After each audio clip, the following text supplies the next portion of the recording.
Class കെമിസ്ട്രിയിലെ രണ്ടാം ചാപ്റ്ററിൻ്റെ രണ്ടാം ഭാഗമാണ് ഈ വീഡിയോയിൽ ഉൾപ്പെടുത്തിയിരിക്കുന്നത്. Chapter basic constituents of matter. ഈ ചാപ്റ്ററിലെ രണ്ടാം ഭാഗത്തിൽ വരുന്ന കാര്യങ്ങളാണ് atom and molecule, monoatomic, diatomic and poly atomic molecules, chemical formula, total number of atoms in a compound molecule, chemical equation and a balanced chemical equation. Atom and molecule. Atom is the smallest particle which shows all the characteristic properties of an element. നമ്മളിവിടെ എലമെൻറ്റിൻ്റെ ആറ്റത്തെക്കുറിച്ചും കോമ്പൗണ്ടിൻ്റെ ആറ്റത്തെക്കുറിച്ചും പഠിക്കുന്നുണ്ട്. അപ്പോൾ ഒരു എലമെൻറ്റിൻ്റെ atom എന്ന് പറഞ്ഞാൽ ആ എലമെൻറ്റിൻ്റെ എല്ലാ പ്രോപ്പർട്ടീസും ആ ആറ്റത്തിനും ഉണ്ടായിരിക്കും. Method of representing atoms and molecules. The symbol of helium is He. When we write He, it represents one atom of the element helium. What does 2He represent? ഇവിടെ He എന്ന് പറയുന്നത് ഹീലിയത്തിൻ്റെ സിംബലും അതേസമയം ഹീലിയത്തിൻ്റെ ഒരാറ്റത്തെയും സൂചിപ്പിക്കുന്നു. എലമെൻറ്റിൻ്റെ ഹീലിയം എന്ന എലമെൻറ്റിൻ്റെ ഒരു ആറ്റത്തെയും സൂചിപ്പിക്കുന്നു. 2He എന്ന് പറഞ്ഞാൽ രണ്ട് ആറ്റം ഹീലിയമാണ് സൂചിപ്പിക്കുന്നത്. He ഒരാറ്റം ഹീലിയം, 2He രണ്ടാറ്റം ഹീലിയത്തെ സൂചിപ്പിക്കുന്നു. Elements like helium, neon, argon etcetera are seen in nature as single atoms. They are mono atomic molecules. Their molecules can also be represented as He, Ne, Ar, etc. But elements like hydrogen exist as diatomic molecules. Hydrogen atom is represented as H. And how about its molecule? അപ്പോൾ നമ്മളിവിടെ കാണുന്ന കാര്യം helium, neon, argon മുതലായവയുടെ ആറ്റത്തെ സൂചിപ്പിക്കാൻ, അതുപോലെ അവയുടെ മോളിക്യൂളിനെ സൂചിപ്പിക്കാനും നമ്മൾ അവയുടെ സിമ്പിൾ തന്നെയാണ് ഉപയോഗിക്കുന്നത്. അതായത് ഹീലിയത്തിൻ്റെ ആറ്റത്തെ സൂചിപ്പിക്കുന്നതും He ആണ്, ഹീലിയത്തിൻ്റെ സിമ്പിൾ He ആണ്, ഹീലിയത്തിൻ്റെ മോളിക്യൂളിനെ സൂചിപ്പിക്കുന്നതും He ആണ്. അതുപോലെ നിയോണിൻ്റെ ആറ്റത്തെ സൂചിപ്പിക്കുന്നത് Ne ആണ്, നിയോണിൻ്റെ സിമ്പിൾ Ne ആണ്, നിയോണിൻ്റെ മോളിക്യൂളും Ne ആണ്. അതുപോലെ ആർഗൺ. അപ്പോൾ ഇവയെല്ലാം മോണോ ആറ്റോമിക് മോളിക്യൂൾസാണ്. അതായത് അവയുടെ ഒരു മോളിക്യൂളിൽ ഒരാറ്റം മാത്രമേ ഉണ്ടായിരിക്കുകയുള്ളൂ. അതുകൊണ്ട് തന്നെയാണ് ആറ്റത്തെ സൂചിപ്പിക്കാനും മോളിക്യൂളിനെ സൂചിപ്പിക്കാനും സിമ്പിൾ മാത്രം മതിയാവുന്നത്. എന്നാൽ ഹൈഡ്രജൻ ഒരു ഡയാറ്റോമിക് മോളിക്യൂളാണ്. എന്ന് പറഞ്ഞാൽ അതിൻ്റെ ആറ്റത്തെ സൂചിപ്പിക്കാൻ സിമ്പിൾ H തന്നെ ഉപയോഗിക്കും. പക്ഷേ മോളിക്യൂളിൽ രണ്ട് ആറ്റങ്ങളുണ്ട്. ഡയാറ്റോമിക് മീൻസ് അവിടെ രണ്ട് ആറ്റങ്ങളുണ്ട്. അപ്പോൾ രണ്ട് ആറ്റങ്ങളാണ് ഒരു മോളിക്യൂൾ ഹൈഡ്രജനിൽ ഉണ്ടാകുക. അതുകൊണ്ടത് ഡയാറ്റോമിക് മോളിക്യൂളാണ്. അപ്പോൾ നമ്മൾ മോളിക്യൂളിനെ റെപ്രസെൻ്റ് ചെയ്യാൻ H2 എന്നാണ് എഴുതുക. അപ്പോൾ ഹൈഡ്രജൻ്റെ ആറ്റത്തെ സൂചിപ്പിക്കാൻ H, സിമ്പിളും H, ക്യാപിറ്റൽ H. അതുപോലെ മോളിക്യൂളിനെ സൂചിപ്പിക്കുമ്പോൾ ഡയാറ്റോമിക് മോളിക്യൂൾ ആയതുകൊണ്ട് H2 എന്ന് പറഞ്ഞാൽ ഒരു മോളിക്യൂൾ ഹൈഡ്രജനിൽ രണ്ട് ഹൈഡ്രജൻ ആറ്റങ്ങൾ ഉണ്ട്. ഇതുപോലെ ഉള്ള മറ്റു ചില എലമെൻസാണ് ഓക്സിജൻ, ക്ലോറിൻ, നൈട്രജൻ മുതലായവ. ഇപ്പോൾ നമ്മൾ പറഞ്ഞു കഴിഞ്ഞത് ഹൈഡ്രജനാണ്. ഹൈഡ്രജൻ ഡയാറ്റോമിക് മോളിക്യൂളാന്ന് പറഞ്ഞു. അപ്പോൾ അത് റീപ്രസെൻറ്റ് ചെയ്യുന്നത് H2. ഇവിടെ നമുക്ക് കാണാം H2 റീപ്രസെൻറ്റ്സ് എ ഹൈഡ്രജൻ മോളിക്യൂൾ. എന്നാൽ മറ്റു ചില elements phosphorus, sulphur etcetera are examples of poly atomic molecules. അപ്പോൾ മോണോ ആറ്റോമിക് മോളിക്യൂൾസിന് നമ്മൾ പറഞ്ഞത് neon, helium, argon etcetera. Diatomic molecules ആണ് ഹൈഡ്രജൻ, ഓക്സിജൻ, നൈട്രജൻ, ക്ലോറിൻ മുതലായവ. അപ്പോൾ അവയുടെ സിമ്പലിൻ്റെ കൂടെ ഇവിടെ H2 എഴുതിയതുപോലെ ക്ലോറിനാണെങ്കിൽ Cl2, നൈട്രജൻ ആണെങ്കിൽ N2, ഓക്സിജൻ ആണെങ്കിൽ O2 എന്നെഴുതും. അതേസമയം ഫോസ്ഫറസ് ആണെങ്കിൽ അവ 4 ഫോസ്ഫറസ് ആറ്റങ്ങൾ ചേർന്നാണ് ഫോസ്ഫറസിൻ്റെ ഒരു മോളിക്യൂൾ ഉണ്ടാക്കുക. അപ്പോൾ P4 എന്നാണ്, ഇങ്ങനെയാണ് അവയെ സൂചിപ്പിക്കുക. ഫോസ്ഫറസ് P4, സൾഫർ S8 എന്ന് പറഞ്ഞാൽ ഫോസ്ഫറസിൻ്റെ ഒരു മോളിക്യൂളിൽ 4 ഫോസ്ഫറസ് ആറ്റങ്ങളുണ്ട്. സൾഫറിൻ്റെ ഒരു മോളിക്യൂളിൽ 8 സൾഫർ ആറ്റങ്ങളുണ്ട്. അതുപോലെ ഓക്സിജൻ്റെ 3 ആറ്റങ്ങൾ അടങ്ങിയതാണ് ഓസോൺ. അപ്പോൾ നമുക്ക് അതിവിടെ പറഞ്ഞു എന്ന് മാത്രമേ ഉള്ളൂ, അതിവിടെ എലമെൻറ്റിലല്ല പറയേണ്ടത്. ഓക്കെ, അപ്പോൾ പക്ഷേ 3 ആറ്റങ്ങളുണ്ട്, അതുകൊണ്ട് O3 എന്ന് സൂചിപ്പിക്കാറുണ്ട്. ചില സമയത്ത് O3 തന്നിട്ട് അതിൽ എത്ര ആറ്റങ്ങളുണ്ടെന്ന് ചോദിക്കാറുണ്ട്. അതുകൊണ്ട് ഇവിടെ ജസ്റ്റ് സൂചിപ്പിച്ചതാണ്. അപ്പോൾ ഫോസ്ഫറസ് P4, സൾഫർ S8 ഇവയെല്ലാം പോളി ആറ്റോമിക് മോളിക്യൂൾസാണ്. മോളിക്യൂളിൽ 2-ലധികം ആറ്റങ്ങൾ അടങ്ങിയിരിക്കും. ഇവിടെ നമ്മളിപ്പോൾ പറഞ്ഞ എലമെൻസിൻ്റെ മോളിക്യൂൾസിനെ റീപ്രസെൻ്റ് ചെയ്തത് കാണാം. ഇവിടെ നിയോൺ മോണോ ആറ്റോമിക് മോളിക്യൂളാണെന്ന് പറഞ്ഞു, ഇവിടെ ഒന്നേ ഉള്ളൂ. അതേസമയം ഓക്സിജൻ ഡയാറ്റോമിക് മോളിക്യൂളാണ്, 2 ആറ്റം ഇവിടെ റീപ്രസെൻ്റ് ചെയ്തത് കാണാം. അതുപോലെ ഹീലിയം മോണോ ആറ്റോമിക് ആണ്, ഹീലിയത്തിൻ്റെ ഒരു ആറ്റത്തെ സൂചിപ്പിക്കുന്നത് കാണാം. സൾഫർ S8 ആണ്. അതുപോലെ ഫോസ്ഫറസ് P4 ആണ്. അവയെ റീപ്രസെൻ്റ് ചെയ്തിരിക്കുന്ന വിധമാണ്, മോളിക്യൂൾസിനെ റീപ്രസെൻ്റ് ചെയ്ത വിധമാണ് നമുക്കിവിടെ കാണുന്നത്. In monoatomic molecules, the number given on the left side of the symbol indicates the number of molecules and atoms. In polyatomic molecules, the subscript on the right side of the symbol indicates the number of atoms within one molecule. The total number of molecules is indicated on the left side. Molecules with only 1 atom are called monoatomic molecules. Those with 2 atoms each are called diatomic, and molecules with more than 2 atoms are called polyatomic molecules. Classify the following molecules into monoatomic, diatomic and polyatomic. ഇവിടെ തന്നിരിക്കുന്നത് hydrogen, chlorine, phosphorus, oxygen, sulphur, helium, argon എന്നീ എലമെൻസാണ്, അവയുടെ മോളിക്യൂൾസാണ്. അപ്പോൾ നമുക്ക് H2 എന്ന് പറയുമ്പോൾ നമുക്ക് ഇവയെ H2 എന്നിവിടെ കാണുന്നത് കൊണ്ട് തന്നെ നമുക്ക് ഡയാറ്റോമിക് ആണെന്ന് പെട്ടെന്ന് മനസ്സിലാക്കാൻ കഴിയും. Cl2 ഡയോറ്റോമിക് ആണ്, O2 ഡയാറ്റോമിക് ആണ്, He മോണോആറ്റോമിക് ആണ്, Ar മോണോആറ്റോമിക് ആണ്. അതേസമയം P4 ഫോസ്ഫറസ് പോളിയാറ്റോമിക് ആണ്, സൾഫർ S8 പോളിയാറ്റോമിക് ആണ്. പക്ഷെ നമുക്ക് ഈ രീതിയിലല്ല ചിലപ്പോൾ പരീക്ഷയ്ക്ക് തരിക. അവിടെ നമുക്ക് H2 എന്ന് പറയുന്നതിന് പകരം ഹൈഡ്രജൻ എന്ന് തരും. അപ്പോൾ നമ്മൾ അറിഞ്ഞിരിക്കണം ഹൈഡ്രജൻ H2 ആണ്. അല്ലെങ്കിൽ ക്ലോറിൻ എന്ന് തരുമ്പം അത് Cl2 ആണ് മോളിക്യൂൾ എന്നത് നമ്മൾ അറിഞ്ഞിരിക്കണം. ഇങ്ങനെ റീപ്രസെൻ്റ് ചെയ്ത് നമുക്ക് തന്നാൽ നമുക്ക് പെട്ടെന്ന് മനസ്സിലാക്കാൻ പറ്റും. ഡൈ 2, മോണോ, സിംഗിൾ, പോളി 2-ൽ കൂടുതൽ എന്നത് നമുക്ക് പെട്ടെന്ന് മനസ്സിലാകും. പക്ഷെ നമ്മൾ പരീക്ഷയ്ക്ക് അറിഞ്ഞിരിക്കേണ്ടത് സൾഫറിൻ്റെ 8 ആറ്റംസ് ചേർന്നാണ് സൾഫറിൻ്റെ ഒരു മോളിക്യൂൾ ഉണ്ടാകുന്നത്. ഫോസ്ഫറിൻ്റെ 4 ആറ്റംസ് ചേർന്നാണ് ഒരു മോളിക്യൂൾ ഉണ്ടാകുന്നത്. അങ്ങനെ നമ്മൾ തിരിച്ചറിഞ്ഞാൽ മാത്രമേ ഇവയെ തരംതിരിച്ചെഴുതാനായിട്ട് സാധിക്കൂ. അപ്പോൾ ഇതിൽ hydrogen, chlorine, oxygen diatomic molecules, helium, argon monoatomic molecules, ഫോസ്ഫറസും സൾഫറും പോളി ആറ്റോമിക് മോളിക്യൂൾസ്. അതാണ് നമുക്കിവിടെ കോളങ്ങളിൽ തരംതിരിച്ച് എഴുതാനുള്ളത്.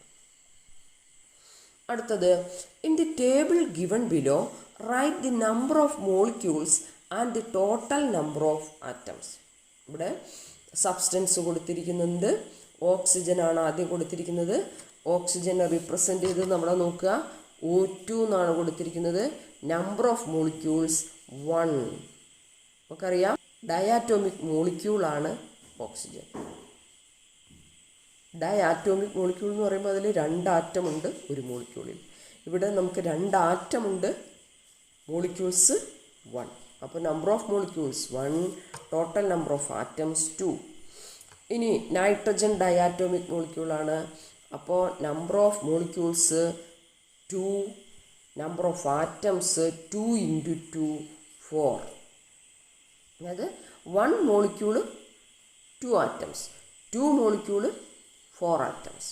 അതുപോലെ 6Cl2 എന്ന് പറയുമ്പം molecules 6, atoms 6 × 2 12. Total number of atoms 6 × 2 12. അപ്പോൾ ഒരു മോളിക്യൂളിൽ 2 ആണ്. ക്ലോറിൻ ഡയാറ്റോമിക് മോളിക്യൂളാണ്. ഒരു മോളിക്യൂളിൽ 2 ആണ്. അപ്പോൾ 6 മോളിക്യൂളിൽ 12, 6 × 2, 6 മോളിക്യൂളിൽ total number of atoms 12. Helium monoatomic മോളിക്യൂളാണ്. അപ്പോൾ ഇവിടെ റീപ്രസെൻ്റ് ചെയ്തിരിക്കുന്നത് 2 മോളിക്യൂളിനെയാണ്. അതേസമയം അത് 2 ആറ്റത്തെയും സൂചിപ്പിക്കുന്നു. 2 മോളിക്യൂളും 2 ആറ്റവും. ഹീലിയം മോണോ ആറ്റോമിക് ആയതുകൊണ്ട്. അതുപോലെ സോഡിയം മോണോ ആറ്റോമിക് ആയതുകൊണ്ട് ഇവിടെ 5 മോളിക്യൂളാണ്, 5 ആറ്റവും. Total number of atoms 5. O3 number of molecules 1 ആണ്, നമ്പർ ഓഫ് ആറ്റംസ് 3 ആണ്. Number of atoms 3 oxygen atoms. ഇവിടെ മോളിക്യൂള് 1 മോളിക്യൂൾ ഓസോണാണ് ഇവിടെ കാണിച്ചിരിക്കുന്നത്. അതുപോലെ ഫോസ്ഫറസ് P4ൽ ഫോസ്ഫറസിൻ്റെ മോളിക്യൂൾസ് 1 ആണ്. നമ്മൾ പഠിച്ചു പോളി ആറ്റോമിക് മോളിക്യൂളാണ്. പക്ഷേ ആറ്റങ്ങളുടെ എണ്ണം 4 ആണ്. ടോട്ടൽ നമ്പർ ഓഫ് ആറ്റംസ് 4 ആണ്. ഓക്കെ. അടുത്തത് കോമ്പൗണ്ട് മോളിക്യൂൾസ് ആൻഡ് ആറ്റംസ്. നമ്മൾ എലമെൻറ്റും കോമ്പൗണ്ടും ഈ ചാപ്റ്ററിൻ്റെ ആദ്യ ഭാഗത്ത് ഫസ്റ്റ് പാർട്ടിൽ പഠിച്ചു കഴിഞ്ഞതാണ്. അതിൽ carbon di oxide, hydrogen chloride, water, sugar, mercuric oxide ഇവയൊക്കെ കോമ്പൗണ്ട്സ് ആണെന്ന് പഠിച്ചു. അപ്പോൾ 2ഓ അതിലധികമോ എലമെൻറ്റ്സ് ഉള്ളതാണ് കോമ്പൗണ്ട്സ് എന്ന് പഠിച്ചു. കാർബൺ ഡൈ ഓക്സൈഡിൽ ഏതൊക്കെ എലമെൻ്റാണുള്ളത്? കാർബണും ഓക്സിജനും. അപ്പോൾ കാർബണിൻ്റെ ആറ്റം ഉണ്ടാവും, ഓക്സിജൻ്റെ ആറ്റം ഉണ്ടാവും. ഹൈഡ്രജൻ ക്ലോറൈഡിൽ ഹൈഡ്രജൻ്റെ ആറ്റം ഉണ്ടാവും, ക്ലോറിൻ്റെ ആറ്റം ഉണ്ടാകും. വാട്ടറിൽ ഹൈഡ്രജൻ്റെ ആറ്റം ഉണ്ടാകും, ഓക്സിജൻ്റെ ആറ്റം ഉണ്ടാകും. H2O എന്ന് നമ്മൾ എഴുതുക. അപ്പോൾ ഹൈഡ്രജനും ഓക്സിജനും. ഷുഗറിൽ നമ്മൾ അന്നേ ഫസ്റ്റ് പാർട്ടിൽ പഠിച്ചതാണ്. ഷുഗറിൽ കാർബൺ ഉണ്ട്. ഷുഗർ ചൂടാക്കുമ്പോൾ കാർബൺ അവശേഷിക്കുന്നതും ടെസ്റ്റ് ട്യൂബിൻ്റെ വശങ്ങളിൽ ജലത്തുള്ളികൾ ഒട്ടിപ്പിടിച്ചിരിക്കുന്നതും ഒക്കെ പറഞ്ഞതാണ്. അപ്പോൾ ജലം എന്ന് പറയുമ്പോൾ അതിൽ ഹൈഡ്രജനും ഓക്സിജനും ഉണ്ട്. കൂടാതെ ഷുഗറിൽ വരുമ്പോൾ കാർബണും ഉണ്ട്. Carbon, hydrogen, oxygen. മെർക്കുറിക് ഓക്സൈഡിൽ മെർക്കുറിയുടെ ആറ്റം ഉണ്ടാവും, ഓക്സിജൻ്റെ ആറ്റവും ഉണ്ടാവും. Ball and stick model of methane. Methane എന്ന് പറയുമ്പോൾ കാർബണിൻ്റെ ഒരാറ്റവും ഹൈഡ്രജൻ്റെ 4 ആറ്റങ്ങളുമാണ് ഉണ്ടാകുക. അത് റീപ്രസെൻ്റ് ചെയ്തിരിക്കുന്നതാണ് ഇവിടെ ബോൾ ആൻഡ് സ്റ്റിക്ക് മോഡൽ കാണിച്ചിരിക്കുന്നത്. അതിൽ നടുക്ക് കറുത്ത കളറിൽ കൊടുത്തിരിക്കുന്നത് കാർബൺ ആറ്റത്തെ സൂചിപ്പിക്കുന്നു. മറ്റ് 4 നീല കളറിൽ കൊടുത്തത് ഹൈഡ്രജൻ. അപ്പം ഒരു കാർബൺ ആറ്റവും 4 ഹൈഡ്രജൻ ആറ്റവുമാണുള്ളത്. അത് മീഥെയിൻ എന്നാണ് കോമ്പൗണ്ടിൻ്റെ പേര്. അടുത്തത് കാർബൺ ഡൈ ഓക്സൈഡ് മോളിക്യൂള് ആറ്റങ്ങളുടെ എണ്ണം. കാർബണിൻ്റെ എണ്ണം 1, ഓക്സിജൻ്റെ എണ്ണം 2. അപ്പോൾ കെമിക്കൽ ഫോർമുല CO2. കാർബണിൻ്റെ എണ്ണം 1, ഓക്സിജൻ്റെ എണ്ണം 2, ആറ്റങ്ങളുടെ എണ്ണം 2. അപ്പോൾ മോളിക്യൂള് കാർബൺ ഡൈ ഓക്സൈഡ്. അതേപോലെ വാട്ടറിൽ ഹൈഡ്രജൻ്റെ 2 ആറ്റവും ഓക്സിജൻ്റെ 1 ആറ്റവുമാണുള്ളത്. അപ്പോൾ കെമിക്കൽ ഫോർമുല H2O.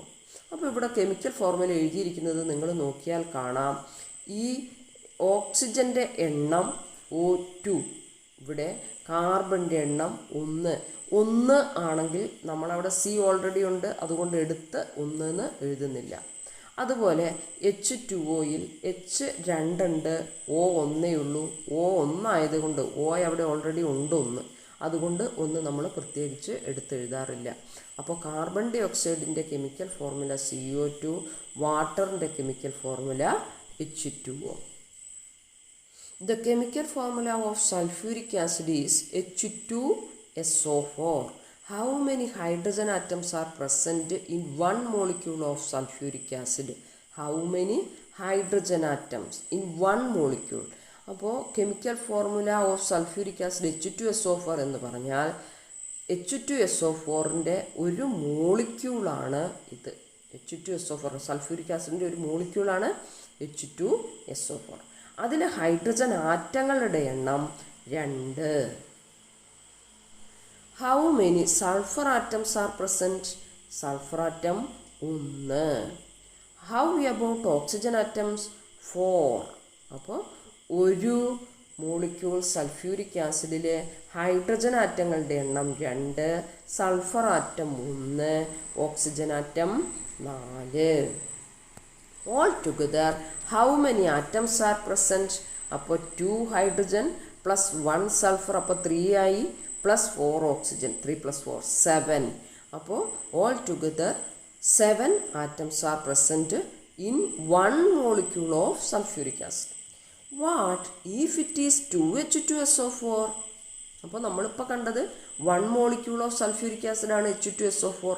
2H2SO4 എന്ന് പറഞ്ഞാൽ 2 മോളിക്യൂൾ സൾഫ്യൂരിക് ആസിഡാണ്. അപ്പോൾ ഒരു മോളിക്യൂളിൽ 7 ആണ്. അപ്പോൾ തന്നെ നമുക്കറിയാം 2 മോളിക്യൂളിൽ എത്ര ആറ്റം വരും?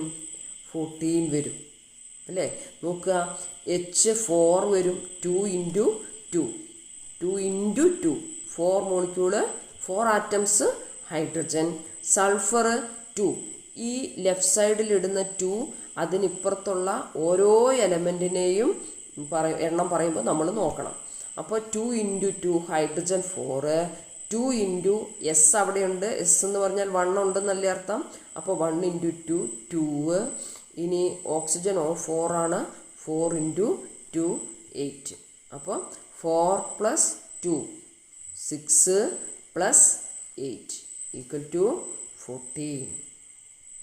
ഓക്കെ, അടുത്തത് what if it is 2H2SO4. അപ്പോൾ നമ്മൾ കണ്ടതാണ് 14 ആണ് 2H2SO4ലെ total number of atoms. 4 hydrogen atoms, 2 sulphur atoms and 8 oxygen atoms. ഇതുപോലെ determine the total number of atoms present in the molecules given below. ഇതേപോലെ ഇവ ഓരോന്നിൻ്റെയും ടോട്ടൽ നമ്പർ ഓഫ് ആറ്റം കണ്ടുപിടിക്കാനാണ് പറഞ്ഞിരിക്കുന്നത്. കാർബണിൻ്റെ 1, കാർബൺ ഡൈ ഓക്സൈഡിൽ കാർബണിൻ്റെ 1, ഓക്സിജൻ്റെ 2, ടോട്ടൽ 3. അതുപോലെ 5H2O, ഹൈഡ്രജൻ്റെ എണ്ണം 5 × 2 10 പ്ലസ് ഓക്സിജൻ്റെ 5, സോ 15. അതുപോലെ NH3 എന്ന് പറയുമ്പോൾ അമോണിയയാണ്. NH3 അമോണിയയുടെ ഒരു മോളിക്യൂളിനെ സൂചിപ്പിക്കുന്നു. ഇവിടെ 7NH3 ആണ്. 7NH3 എന്ന് പറയുമ്പോൾ 7 മോളിക്യൂൾസ് ആണ്. ഇതിൻ്റെ അമോണിയയുടെ. NH3 എന്തിൻ്റെ കെമിക്കൽ ഫോർമുലയാണ്? അമോണിയ. ഓക്കെ, അപ്പോൾ ഇവിടെ 7 N ഉണ്ട്, നൈട്രജൻ ഉണ്ട്. 7 × 3 21 ഹൈഡ്രജനുണ്ട്. അപ്പോൾ 7 × 3 21 + 7 28 ആണ് ടോട്ടൽ നമ്പർ ഓഫ് ആറ്റംസ്. ഇനി ഇവിടെ 2 മോളിക്യൂൾസ് ഓഫ് ഷുഗറാണ്. C12H22O11 എന്ന് പറഞ്ഞാൽ C12H22O11 എന്ന് പറഞ്ഞാൽ ഷുഗറിൻ്റെ ഒരു മോളിക്യൂളിനെയാണ് സൂചിപ്പിക്കുന്നത്. ഷുഗറിൻ്റെ കെമിക്കൽ ഫോർമുലയാണ് C12H22O11. നമ്മൾ ഷുഗറിലെ എലമെൻറ്റ്സ് ഏതൊക്കെയാണെന്ന് കണ്ടു, ആറ്റംസ് ഏതൊക്കെയാണെന്ന് കണ്ടു. കാർബൺ ആറ്റം ഉണ്ട്, ഹൈഡ്രജൻ ആറ്റം ഉണ്ട്, ഓക്സിജൻ ആറ്റം ഉണ്ട്. അതിൻ്റെ കെമിക്കൽ ഫോർമുല അഥവാ കാർബണും ഹൈഡ്രജനും ഓക്സിജനും ഏതേത് അനുപാതത്തിലാണ് ചേർന്നിരിക്കുന്നത്? കാർബൺ 12 ആണ്, അതേസമയം ഹൈഡ്രജൻ 22 ആണ്, ഓക്സിജൻ 11 ആറ്റമാണുള്ളത്. അപ്പോൾ 2 C12H22O11 എന്ന് പറഞ്ഞാൽ 2 മോളിക്യൂളാണ്. അപ്പോൾ ഒരു മോളിക്യൂളിലേത് 12 പ്ലസ് 22 പ്ലസ് 11. അപ്പോൾ 2 മോളിക്യൂളുള്ളതാണെങ്കിലോ ഇൻറ്റു 2. ഓക്കെ. അതുപോലെ സോഡിയം ക്ലോറൈഡിൽ 3Na 3Cl ആണ്, ടോട്ടൽ 6. ZnCl2 ഒരു സിങ്കും 2 ക്ലോറിനുമാണ്, ടോട്ടല് 3. ഓക്കെ. അടുത്തത്, the chemical reactions can be represented as equations containing the symbols and chemical formula of the reactants and the products. If so, can the above reaction be represented as Zn plus HCl gives ZnCl2 plus H2? ഇവിടെ പറഞ്ഞിരിക്കുന്നത് സിങ്കും hydrochloric ആസിഡും തമ്മിൽ പ്രവർത്തിക്കുന്നു. സിങ്കും hydrochloric ആസിഡും നമ്മൾ ചേർത്താൽ എന്തൊക്കെ പ്രൊഡക്റ്റാണ് അവിടെ ഉണ്ടാകുന്നത്. അപ്പോൾ ഇത് ആണ് ഇവിടെ സൂചിപ്പിക്കുന്ന റിയാക്ഷനെ സൂചിപ്പിക്കുന്ന ഇക്വേഷൻ. ഇവിടെ നമ്മൾ ഉപയോഗിച്ചിരിക്കുന്നത് സിങ്കിൻ്റെ സിമ്പലാണ് Zn. അതുപോലെ ഹൈഡ്രോക്ലോറിക് ആസിഡിൻ്റെ കെമിക്കൽ ഫോർമുലയാണ് HCl. സിങ്ക് ക്ലോറൈഡിൻ്റെ കെമിക്കൽ ഫോർമുലയാണ് ZnCl2. ഹൈഡ്രജൻ്റെ ഇക്വേഷനാണ്, ഹൈഡ്രജൻ്റെ മോളിക്യൂളിനെ സൂചിപ്പിക്കുന്നതാണ് H2. അപ്പോൾ നമ്മൾ സിമ്പലും കെമിക്കൽ ഫോർമുല ഉപയോഗിച്ച് ഒരു റിയാക്ഷനെ, കെമിക്കൽ റിയാക്ഷനെ റിപ്രസെൻ്റ് ചെയ്തതാണ് കെമിക്കൽ ഇക്വേഷൻ. അപ്പോൾ Zn plus HCl give ZnCl2 എന്നതൊരു കെമിക്കൽ ഇക്വേഷനാണ്. ഇനി ഇതിൽ Zn-ഉം HCl-ഉം കാണാം. അതിനുശേഷം ഒരു ആരോ മാർക്ക് കാണാം. അവിടെ ഈ ആരോ മാർക്കിന് ലെഫ്റ്റ് സൈഡിലുള്ളവ റിയാക്റ്റൻസും ആരോ മാർക്കിന് റൈറ്റ് സൈഡിലുള്ളവ പ്രൊഡക്ട്സുമാണ്. അതായത് സിങ്കും ഹൈഡ്രോക്ലോറിക് ആസിഡും തമ്മിൽ പ്രവർത്തിക്കുന്നു. അവ തമ്മിൽ നമ്മൾ ചേർത്താൽ അവ രാസപ്രവർത്തനത്തിൽ പങ്കെടുക്കുന്നു, കെമിക്കൽ റിയാക്ഷൻ ഉണ്ടാകുന്നു. ആ കെമിക്കൽ റിയാക്ഷൻ്റെ ഫലമായി ഉണ്ടാകുന്ന പ്രൊഡക്റ്റുകളാണ് ZnCl2-ഉം H2-ഉം എന്നാണ് നമ്മൾ ഈ കെമിക്കൽ ഇക്വേഷനിൽ നിന്നും മനസ്സിലാക്കേണ്ടത്. The substances taking part in a chemical reaction are called the reactants. ഇപ്പം നമ്മൾ കണ്ടതിൽ സിങ്കും HCl-ഉമാണ് അവിടെ കെമിക്കൽ റിയാക്ഷനിൽ പങ്കെടുക്കുന്നവ. അപ്പോൾ അവയെ നമ്മൾ റിയാക്റ്റൻസ് എന്ന് പറയും. Substances formed as a result of the reaction are called products. അപ്പോൾ അവ തമ്മിൽ ചേർത്ത് കഴിയുമ്പോൾ ഉണ്ടാകുന്നത് എന്താണോ അവയെ നമ്മൾ പ്രൊഡക്ട്സ് എന്ന് പറയാം. റിയാക്ഷൻ്റെ ഫലമായി ഉണ്ടാകുന്നവയാണ് products. Zn plus HCl gives ZnCl2 plus H2. Now see how the number of atoms on both sides of the arrow has been tabulated. ഇവിടെ ഈ ഇക്വേഷനിൽ സിങ്കിൻ്റെ ആറ്റത്തിലെ റിയാക്റ്റൻസിൽ സിങ്ക് ഒരാറ്റമേ ഉള്ളൂ. അതുപോലെ പ്രൊഡക്റ്റിലും ഒരാറ്റമേ ഉള്ളൂ. സിങ്ക് ക്ലോറൈഡ് ഇവിടെ Zn ഒന്നേ ഉള്ളൂ. ഇനി H നോക്കുക, റിയാക്റ്റൻസിൽ H ഒന്നാണ്. റിയാക്റ്റൻസിൽ H ഒന്നാണ്. പക്ഷെ പ്രൊഡക്റ്റിൽ Hൻ്റെ എണ്ണം എത്രയാണ്? 2ആണ്. പ്രൊഡക്റ്റിൽ H 2ആണ്. അതുപോലെ റിയാക്റ്റൻസിൽ Cl-ൻ്റെ എണ്ണം 1ആണ്. പ്രൊഡക്ട്സിൽ Cl-ൻ്റെ എണ്ണം 2ആണ്. അതാണ് നമ്മൾ ഈ ടേബിളിൽ കാണുന്നത്. ഇനി അടുത്തത് നോക്കൂ. അടുത്ത ഇക്വേഷനിൽ നമ്മൾ ചെറിയൊരു മാറ്റം വരുത്തിയിട്ടുണ്ട്. നോക്കൂ, Zn plus 2HCl gives ZnCl2 plus H2. ഈ 2 ആദ്യത്തെ ഇക്വേഷനിൽ ഉണ്ടായിരുന്നില്ല. Zn പ്ലസ് HCl എന്നാണ് നമ്മൾ വായിച്ചത്. ഇപ്പോൾ ഈ ഇക്വേഷനിലെ നമ്പർ ഓഫ് ആറ്റം എങ്ങനെയായി നോക്കൂ. Zn റിയാക്റ്റൻസിലൊന്ന്, പ്രൊഡക്ട്സിലൊന്ന്. H റിയാക്റ്റൻസിൽ നമ്മൾക്കറിയാം ഈ 2 H-നെയും Cl-നെയും സ്വാധീനിക്കുന്നു. അപ്പോൾ ഇവിടെ 2 H ഉണ്ട്, 2 Cl ഉണ്ട്. അപ്പോൾ H-ൻ്റെ എണ്ണം റിയാക്റ്റൻസിലും പ്രൊഡക്ട്സിലും 2, Cl-ൻ്റെ എണ്ണം റിയാക്റ്റൻസിലും പ്രൊഡക്ട്സിലും 2. ഇപ്പോൾ ഇത് ബാലൻസ്ഡ് കെമിക്കൽ ഇക്വേഷനായി. ആദ്യം നമ്മൾ കണ്ടത് ബാലൻസ്ഡ് കെമിക്കൽ ഇക്വേഷൻ ആയിരുന്നില്ല, അത് അൺബാലൻസ്ഡ് കെമിക്കൽ ഇക്വേഷൻ ആയിരുന്നു. ഇപ്പോൾ കണ്ടത് ബാലൻസ്ഡ് കെമിക്കൽ ഇക്വേഷനാണ്. അപ്പോൾ റിയാക്റ്റൻസിൽ ഏതൊക്കെ എലമെൻറ്റ്സ് ഉണ്ടോ ആ എലമെൻസിൻ്റെ എണ്ണം എത്രയാണോ അതിന് ഈക്വലായിരിക്കണം പ്രൊഡക്ട്സിലെ ആ എലമെൻറ്റിൻ്റെ ആറ്റങ്ങളുടെ എണ്ണം. അപ്പോഴാണത് ബാലൻസ്ഡ് കെമിക്കൽ ഇക്വേഷൻ ആണെന്ന് പറയുക. അപ്പോൾ നോക്കുക, ഇവിടെ C+O2 ഇവിടെ ഇക്വേഷൻസ് തന്നിട്ടുണ്ട്. Now look at the balanced chemical equations given below. Write down the reactants and products in the table. അപ്പോൾ ഇവിടെ പറഞ്ഞിരിക്കുന്നത് ബാലൻസ്ഡ് കെമിക്കൽ ഇക്വേഷനാണ് നമുക്ക് തന്നതെന്ന് തന്നെയാണ്. അപ്പോൾ നമുക്ക് എന്ത് ചെയ്താൽ മതി? ഇതിലെ റിയാക്റ്റൻസിനെയും പ്രൊഡക്ട്സിനെയും തരംതിരിച്ച് എഴുതാൻ മാത്രം പഠിച്ചാൽ മതി.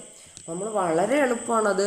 ഈ ആരോ മാർക്കിന് മുൻപിലുള്ളത് റിയാക്റ്റൻസും ആരോ മാർക്കിന് ശേഷമുള്ളത് പ്രൊഡക്ട്സും. ഇപ്പോൾ Cയും O2വുമാണ് റിയാക്റ്റൻസ്, കാർബണും ഓക്സിജനും. Product CO2. രണ്ടാമത്തെ ഇക്വേഷനിൽ H2വും Cl2 ആണ് റിയാക്റ്റൻസ്, 2HCl ആണ് പ്രൊഡക്റ്റ്. മൂന്നാമത്തെ ഇക്വേഷനിൽ 2H2വും O2വുമാണ് റിയാക്റ്റൻസ്, 2H2O ആണ് പ്രൊഡക്റ്റ്. അപ്പോൾ ഹൈഡ്രജനും ഓക്സിജനും റിയാക്റ്റൻസും വാട്ടർ പ്രൊഡക്റ്റും. ഓക്കെ, അപ്പോൾ ഈ ആരോ മാർക്ക് നോക്കുക. ലെഫ്റ്റ് സൈഡിൽ എന്തൊക്കെയുണ്ടോ അതൊക്കെ റിയാക്റ്റൻസും, റൈറ്റ് സൈഡിൽ എന്തൊക്കെയുണ്ടോ അത് പ്രൊഡക്ട്സും ആയിരിക്കും. When a chemical equation is written, the number of atoms of the same kind on the side of reactants and that of products should be equal. This type of chemical equations are called balanced chemical equations. The equations given below are not balanced. Can you balance them? നമുക്ക് ഈ equations balanced chemical equation അല്ല, unbalanced chemical ഇക്വേഷനാണ്. അവ എന്ത് ചെയ്യാനാണ് പറഞ്ഞിരിക്കുന്നത്? Balanced chemical equation ആക്കാനാണ് പറഞ്ഞിരിക്കുന്നത്. അപ്പോൾ നോക്കുക, ഇവിടെ Mg+O2 gives MgO. ഒന്നാമത്തെ റിയാക്ഷനിൽ കൊടുത്തിരിക്കുന്നത് Mg+O2 gives MgO. ഇവിടെ റിയാക്റ്റൻസിൽ Mgയുടെ ആറ്റങ്ങളുടെ എണ്ണം 1ആണ്, പ്രൊഡക്റ്റിലും Mgയുടെ ആറ്റങ്ങളുടെ എണ്ണം 1ആണ്. ഓക്സിജൻ ആറ്റങ്ങളുടെ എണ്ണം റിയാക്റ്റൻസിൽ 2, ഓക്സിജൻ ആറ്റങ്ങളുടെ എണ്ണം പ്രൊഡക്റ്റിൽ 1. അപ്പോൾ Mgയുടെ എണ്ണം റിയാക്റ്റൻസിലും പ്രൊഡക്ട്സിലും ഒരുപോലെയായി, പക്ഷേ ഓക്സിജൻ്റെ എണ്ണത്തിൽ വ്യത്യാസമുണ്ട്. ഇത് അൺബാലൻസ്ഡ് കെമിക്കൽ ഇക്വേഷനാണ്. ഇനി നമുക്കതിനെ ബാലൻസ് ചെയ്യാൻ എന്ത് ചെയ്താൽ മതി? ഈ Mgയുടെ മുമ്പിൽ 2 ഇട്ട് കൊടുക്കുക, ഇവിടെയും 2 ഇടുക. അപ്പോൾ 2Mg+O2 gives 2MgO. ഇനി ഇക്വേഷൻ ബാലൻസ്ഡ് ആണോ നോക്കുക. Mgയുടെ എണ്ണം 2ആയി, ഓക്സിജൻ്റെ എണ്ണം 2ആയി റിയാക്റ്റൻസിൽ, പ്രൊഡക്റ്റിൽ Mgയുടെ എണ്ണം 2. ഇങ്ങനെ 2 എഴുതി കഴിഞ്ഞാൽ ആ 2 ഈ ഓയെയും ബാധിക്കും. അപ്പോൾ ഓയുടെ എണ്ണവും 2. അപ്പോൾ അതെന്ത് ഇക്വേഷനായി? ബാലൻസ്ഡ് കെമിക്കൽ ഇക്വേഷനായി. ഓക്കെ, അപ്പോൾ അടുത്തത് നോക്കുക. NaOH plus H2SO4 gives Na2SO4 plus H2O. NaOH എന്ന് പറഞ്ഞാൽ സോഡിയം ഹൈഡ്രോക്സൈഡാണ്, H2SO4 എന്ന് പറഞ്ഞാൽ സൾഫ്യൂരിക് ആസിഡാണ്, Na2SO4 sodium sulphate, H2O water. ഇതിൽ റിയാക്റ്റൻസ് NaOHും H2SO4ഉം ആണ്. അപ്പോൾ നമ്മൾ എലമെൻസിൻ്റെ ആറ്റങ്ങളുടെ എണ്ണം നോക്കുമ്പോൾ ഈ റിയാക്റ്റൻസിലെ മൊത്തം എലമെൻസിൻ്റെയും ആറ്റങ്ങളുടെ എണ്ണമാണ് നോക്കേണ്ടത്. അപ്പോൾ ഇവിടെ നോക്കുക, ഇവിടെ നമ്മൾ റിയാക്റ്റൻസ് എന്ന് പറയുന്നത് ഇത് രണ്ടും കൂടെയാണ്. അപ്പോൾ ഇവിടെ ടോട്ടൽ സോഡിയം ആറ്റങ്ങളുടെ എണ്ണം 1, ഓക്സിജൻ ആറ്റത്തിൻ്റെ എണ്ണം ഇവിടെ 1 ഉണ്ട്, ഇവിടെ 4 ഉണ്ട്. അപ്പോൾ ടോട്ടൽ എത്രയായി? 5 ആണ്. ഏതിൻ്റെ എണ്ണം? ഓക്സിജൻ ആറ്റങ്ങളുടെ എണ്ണം. ഹൈഡ്രജൻ ആറ്റങ്ങളുടെ എണ്ണം ഇവിടെ 1, ഇവിടെ 2. അപ്പോൾ ടോട്ടൽ 3 ആണ് Hൻ്റെ എണ്ണം. Hൻ്റെ എണ്ണം 3, Na 1. അതേപോലെ ഇവിടെ നമ്മൾ നോക്കിയാൽ Na ഇവിടെ 2 ആണ്, Na 2 ആണ്. അതേസമയം O 4ഉം ഇവിടെ 1ഉം 5 ആണ്. O 5 ആണ്, Na 2 ആണ്, H 2 ആണ്. അപ്പോൾ ഇവിടെ ഇനി സൾഫർ നോക്കുക. സൾഫറിൻ്റെ ഇതിൽ റിയാക്റ്റൻസിൽ മൊത്തം സൾഫറിൻ്റെ എണ്ണം 1 ഉള്ളൂ, ഇവിടെയും സൾഫറിൻ്റെ എണ്ണം ഒന്നേ ഉള്ളൂ. ബാക്കിയൊക്കെ വ്യത്യാസമുണ്ട്. അപ്പോൾ ഓയിലും ഒരേപോലെയാണ്. പക്ഷേ ഇവയെ വ്യത്യാസം വരുത്തുമ്പോൾ ബാലൻസ്ഡ് കെമിക്കൽ ഇക്വേഷൻ ആണോ എന്ന് നമ്മൾ ശ്രദ്ധിക്കണം. വീണ്ടും ഇവയുടെ ആറ്റങ്ങളുടെ എണ്ണത്തിൽ വീണ്ടും വ്യത്യാസം വരും. അപ്പം നോക്കുക, ഇവിടെ NaOH plus H2SO4 gives Na2SO4 plus H2O എന്നുള്ളത് നമ്മൾ ബാലൻസ് ചെയ്യുമ്പം ഇവിടെ Na ഇവിടെ 2 ഉള്ളതുകൊണ്ട് നമ്മൾ ഇവിടെ ഒരു 2 ഇട്ട് കൊടുത്താൽ Naയുടെ എണ്ണം 2ആയി. ഇനി Hൻ്റെ എണ്ണം നോക്കുക. Hൻ്റെ എണ്ണം ഇവിടെ ഇപ്പോൾ ഇതാ ഇവിടുത്തെ 2 ഉണ്ട്, ഈ 2 ഇതിനെയും ബാധിക്കുമെന്ന് പറഞ്ഞു. അപ്പോൾ Hൻ്റെ എണ്ണം 2 ഇവിടെയുണ്ട്, 2 ഇവിടെയുണ്ട്, 4ആയി. അപ്പോൾ നമ്മൾ ഇവിടെ ഒരു 2 ഇട്ടാൽ Hൻ്റെ എണ്ണം 4ആയി. അപ്പോൾ Na 2 ഇവിടെ വന്നു, ഇവിടെ Na 2 വന്നു, ഇവിടെ H 2 വന്നു, ഇവിടെ H 2ഉം ഈ 2, ഇവിടെ H 2ഉം 2 കൂടെ മൾട്ടിപ്ലൈ ചെയ്തു, ഇവിടെ ടോട്ടൽ 4ആയി, ഇവിടെയും ടോട്ടൽ 4ആയി. ഈ 2ഉം ഈ 2ഉം ടോട്ടൽ 4ആയി. ഇനി Sൻ്റെ എണ്ണം നോക്കുക. S ഇവിടെ ടോട്ടൽ 1 ഉള്ളൂ, ഇവിടെയും ടോട്ടൽ 1 ഉള്ളൂ. ഇനി ഓയുടെ എണ്ണം നോക്കുക. ഇവിടെ O 2, ഇവിടെ 4. അപ്പോൾ ഓയുടെ എണ്ണം ആകെ 6ആയി. ഇവിടെയോ ഇവിടെയും ഓയുടെ എണ്ണം 4ഉം ഇവിടെ 2ഉം അവിടെയും 6. ഇപ്പോൾ ഇതെന്തായി? ബാലൻസ്ഡ് കെമിക്കൽ ഇക്വേഷനായി അല്ലേ? Balanced chemical equation. അത് എങ്ങനെയാണ് നമുക്ക് കിട്ടിയത്? ബാലൻസ്ഡ് കെമിക്കൽ ഇക്വേഷൻ ഇവിടെ ഒരു 2 ഇട്ടു. ഇപ്പോഴാണിത് ബാലൻസ്ഡ് കെമിക്കൽ ഇക്വേഷനായത്. ബാലൻസ്ഡ് കെമിക്കൽ ഇക്വേഷൻ ആയി കഴിയുമ്പോൾ ഇതെങ്ങനെ വരും? ഇങ്ങനെ വരും. എങ്ങനെയാണ്? 2NaOH plus H2SO4 gives Na2SO4 plus 2H2O. ഇപ്പോൾ ഇതൊരു ബാലൻസ്ഡ് കെമിക്കൽ ഇക്വേഷനാണ്. ഓക്കെ, അടുത്തത് N2 plus H2 gives NH3. ഇതിൽ നൈട്രജനാണ് N2, ഹൈഡ്രജൻ H2. അവ രണ്ടും കൂടെ കമ്പൈൻ ചെയ്യുമ്പോൾ കിട്ടുന്ന പ്രൊഡക്റ്റാണ് NH3. NH3 എന്താ നമ്മൾ നേരത്തെ പറഞ്ഞു? ആരെങ്കിലും ഓർക്കുന്നുണ്ടോ? അമോണിയയാണ് NH3. അപ്പോൾ ഇവയുടെ ആറ്റങ്ങളുടെ എണ്ണം നോക്കുക. Nitrogen 2, hydrogen 2. ഇതിൽ റിയാക്റ്റൻസ് പ്രൊഡക്റ്റിൽ നൈട്രജൻ 1 ഉള്ളൂ, ഹൈഡ്രജൻ 3 ഉണ്ട്. അപ്പോൾ 2 ഭാഗത്തും ഈക്വലാക്കാൻ നമുക്ക് എന്ത് ചെയ്താൽ മതിയാവും? ഇവിടെ ഒരു 3 ഇട്ടാൽ, ഇവിടെ ഒരു 2 ഇട്ടാൽ എന്തായി നോക്കുക. ഇവിടെ ഇപ്പോൾ നൈട്രജൻ്റെ എണ്ണം 2, ഹൈഡ്രജൻ്റെ എണ്ണം എത്രയായി? 2 × 3 അല്ലേ വരിക? 6 ആയി. ഇവിടെ അതുപോലെ N2, H എത്രയായി? 3 × 2 6. ഇപ്പോൾ ഇത് എന്ത് ഇക്വേഷനായി? Balanced chemical equation. അപ്പോൾ ഇത് ഇക്വേഷൻ എങ്ങനെയാണ് വരിക? N2 plus 3H2 gives 2NH3. N2 plus 3H2 gives 2NH3. ഇവിടെ 2 ഉണ്ട്. അപ്പോൾ N2 plus 3H2 gives 2NH3. ഇപ്പോൾ ഇത് ബാലൻസ്ഡ് കെമിക്കൽ ഇക്വേഷൻ. അതുപോലെ തന്നെ അടുത്തത് നോക്കുക. അടുത്തതിൽ ഇവിടെ ഹൈഡ്രജൻ റിയാക്റ്റൻസിൽ ഹൈഡ്രജൻ ആറ്റങ്ങളുടെ എണ്ണം 2, ഇവിടെയും ഹൈഡ്രജൻ ആറ്റങ്ങളുടെ എണ്ണം 2. പക്ഷേ ഓക്സിജൻ ആറ്റങ്ങളുടെ എണ്ണം നോക്കുക. റിയാക്റ്റൻസിൽ ഓക്സിജൻ ആറ്റങ്ങളുടെ എണ്ണം 2, പ്രൊഡക്ട്സിൽ ആറ്റങ്ങളുടെ എണ്ണം 3. ഓക്സിജൻ ആറ്റങ്ങളുടെ എണ്ണം 3, ഇവിടെ ഓക്സിജൻ ആറ്റങ്ങളുടെ എണ്ണം 2. അപ്പോൾ നമ്മൾ എന്ത് ചെയ്യണം? ബാലൻസ് ചെയ്യണം. അപ്പോൾ നമ്മൾ ബാലൻസ് ചെയ്യുമ്പോൾ ഇവിടെ 2 ഇട്ടാൽ H 4ആവും, O 4ആകും.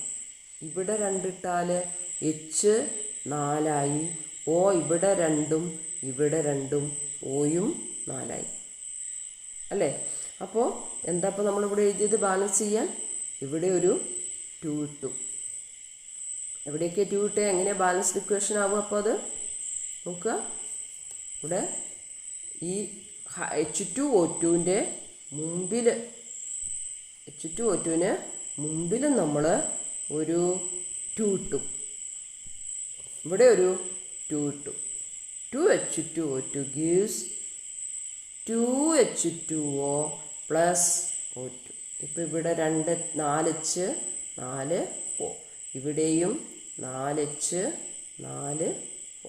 ഇപ്പോൾ ഇത് ബാലൻസ്ഡ് കെമിക്കൽ ഇക്വേഷനായി. വീഡിയോ ഇവിടെ പൂർണ്ണമാകുന്നു. അടുത്ത വീഡിയോയുമായി പിന്നീട് കാണാം. വീഡിയോ ഇഷ്ടമായെങ്കിൽ ലൈക്ക് ചെയ്യാനും സബ്സ്ക്രൈബ് ചെയ്യാനും മറക്കരുത്. ബെൽ ബട്ടൺ ക്ലിക്ക് ചെയ്യുക അടുത്ത നോട്ടിഫിക്കേഷൻ ലഭിക്കുന്നതിന് വേണ്ടി.